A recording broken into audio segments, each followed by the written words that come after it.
Hello, welcome to Release Your Wings. I'm Dan Bagley, and once again I'm interviewing my friend Shireen Shada. Hi, Shireen. Hi, Dan. It's good to see you again. Good to see you here in the School of Life. In the School of Life, which happens to be our title, the School of Life. So, if this is life, are we going to get a report card for this at the end of the session? Sure. So what do you mean when you think of the School of Life? What goes through your mind? That life is about learning, especially now. It is about learning because the universe is providing a lot of opportunities for learning these days. And also it's very enjoyable to learn. It's very enjoyable to understand. And I always feel like we have to understand something new every day. You know, there's some research on creativity that suggests cleverly that there's a small difference or almost identical to an aha experience and a ha-ha experience. In other words, you'll often find something. I can remember seeing some friends of mine that were math majors. Now, math was not my favorite topic, my favorite subject. They'd work on a formula and suddenly it would work and they'd laugh out loud at the math formula. And so in that sense, I think learning in the School of Life, not math necessarily, is supposed to be fun. It's supposed to be joyful. Yes. And I really feel that, you know, understanding something very deeply about yourself is actually quite fun. To learn something new about the eternal reality of things, the truth of what's going on. So I can almost hear some people who are not feeling particularly upbeat, not you of course, but others.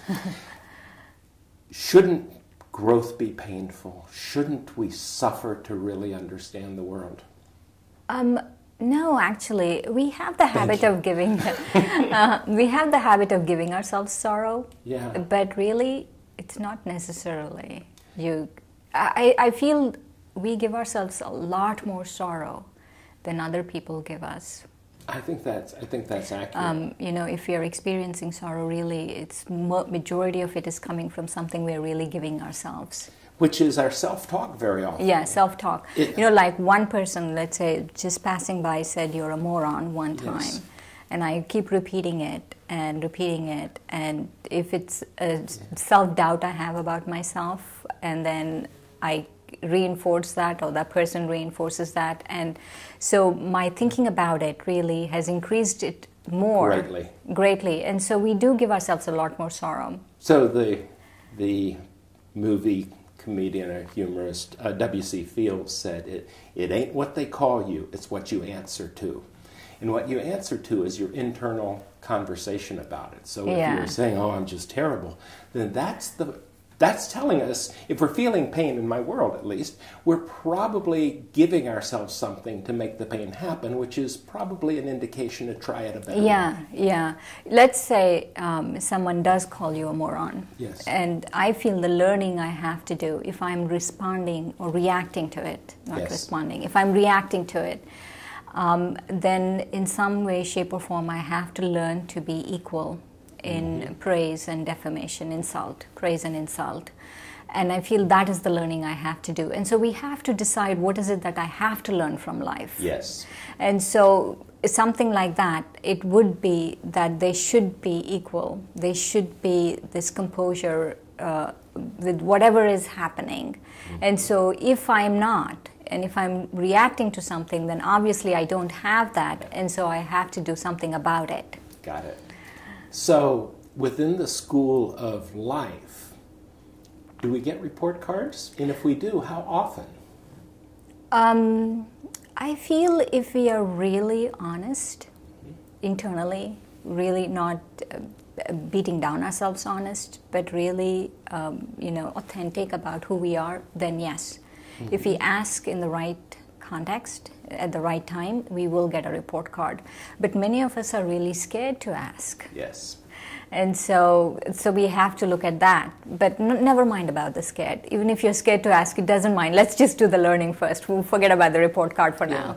Yeah, and even the scared part doesn't necessarily mean not to go forward. Scared to ask about ourselves. Yeah, That's but some of us might not be ready to take an exam, and it's okay. And it's okay. No one's forcing us to take an exam right now, but at least let's learn. Yeah. In my belief system, there are no real surprises coming from life. I know it can seem that way. I've had friends saying my wife left me and she gave no indication at all. There was no way to see that coming. And I'm going, dude, I saw you two together. There was. But of course, we can be blinded. So at first, I think our lessons may be life goes, excuse me, you may want to pay attention to this. And then it shakes us a little more and say, hey, notice this. And then it'll go wham and hit us alongside the head and say, now you're in a mess. So sometimes I think the reports... I want to address that one line actually. Whatever mess I'm in, I went through the most horrible divorce or my body is just about to give out on me or whatever it is. It could be the most horrible thing happening to you. I have to learn something, and I feel for me, the learning in any of these situations is not what people think it is. For me, the learning is I have to say, never mind. It's okay. It's not a big thing. So what you're striving for is all learning leads ideally to equanimity. Yes, and also to... let the past be the past. And I feel that we have to come from a place that learning happens, or life is a school, because we have to be in a position of solutions. Yes. I have to sit in a position of solutions. In any situation, I have to sit in a position of solutions. If I keep thinking about the problem, then I keep giving myself sorrow. And I have to sit in the position of solutions, and that position is the first step, is never mind. Yeah. It's okay. It doesn't matter, things will always be better. And we learn, in a funny way, we keep praying for the mountain to disappear when we should be praying for the strength to climb it. Right. So even what appears to be a problem, if we're focusing on it, it will stay a problem. Right. But the solution is always in the problem. Right. And also, we have this concept in the Brahma Kumaris that whatever has happened is good, whatever is happening is better, and what's going to happen is even better. And so if I'm in that consciousness, then it's okay. Whatever is happening is wonderful. I like that. I'm pretty certain John D. Rockefeller was not a BK. However, it is said, that he had a pattern that when anyone brought him a problem, the first thing he'd say is, that's good.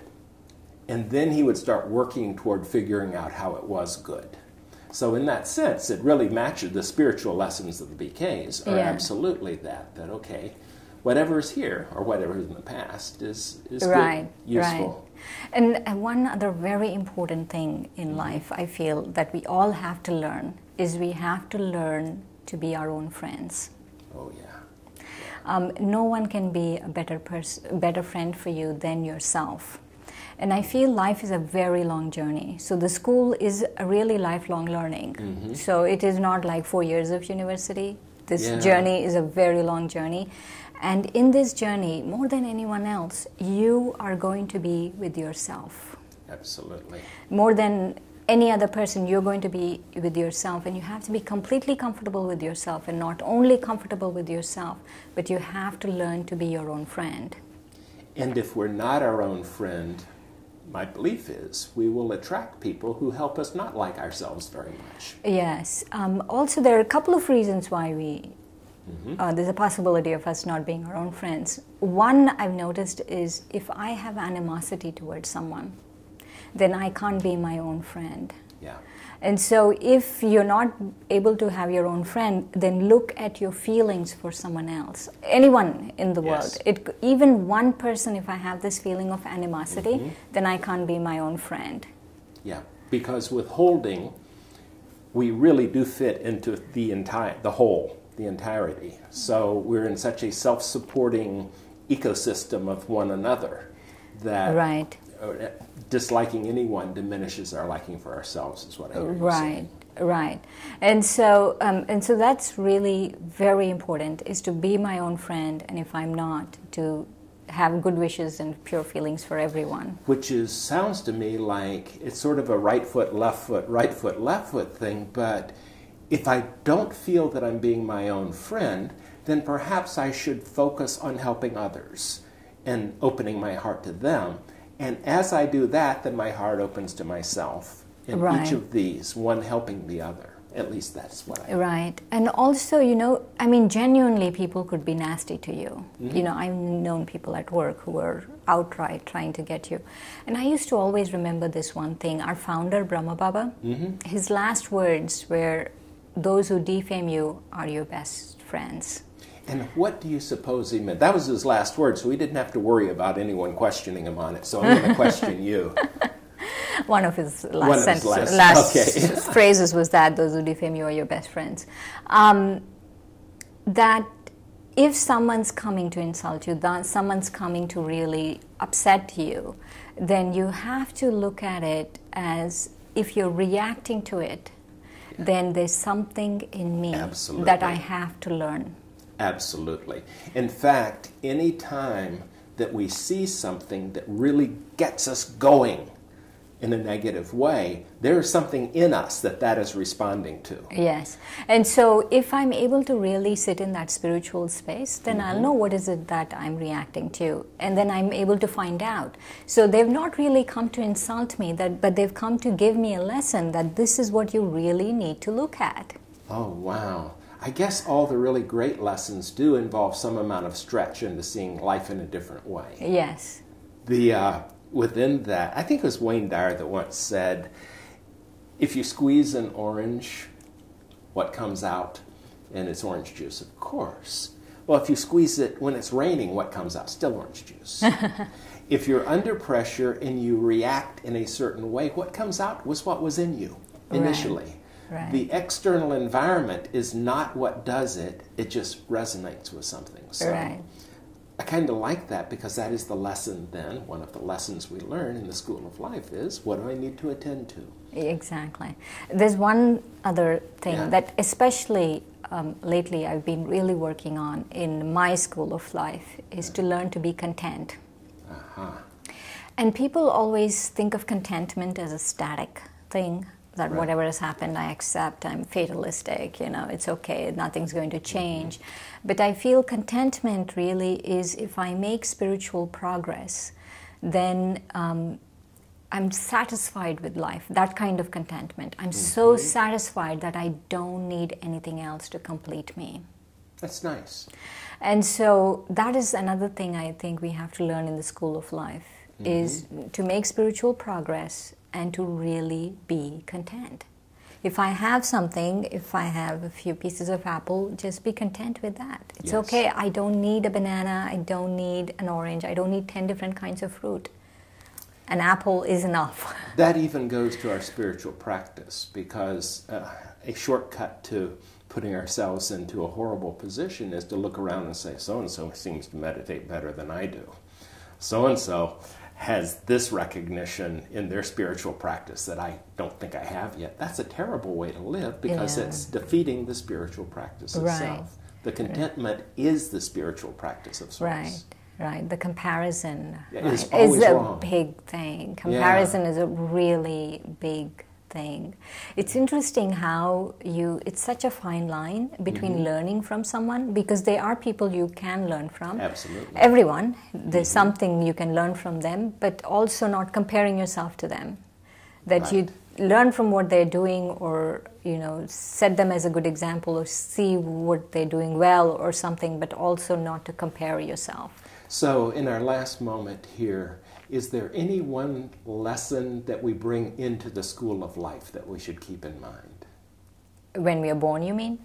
Each morning when we wake up. I would say to have really good wishes and pure feelings for everyone. It doesn't matter what lesson they're bringing, what message they're bringing. They're just the messenger. And for me, it would be, I can't wait to see what I get to learn today. Thank you, Shireen. Thank you, Dan. Thank you for joining us. Goodbye.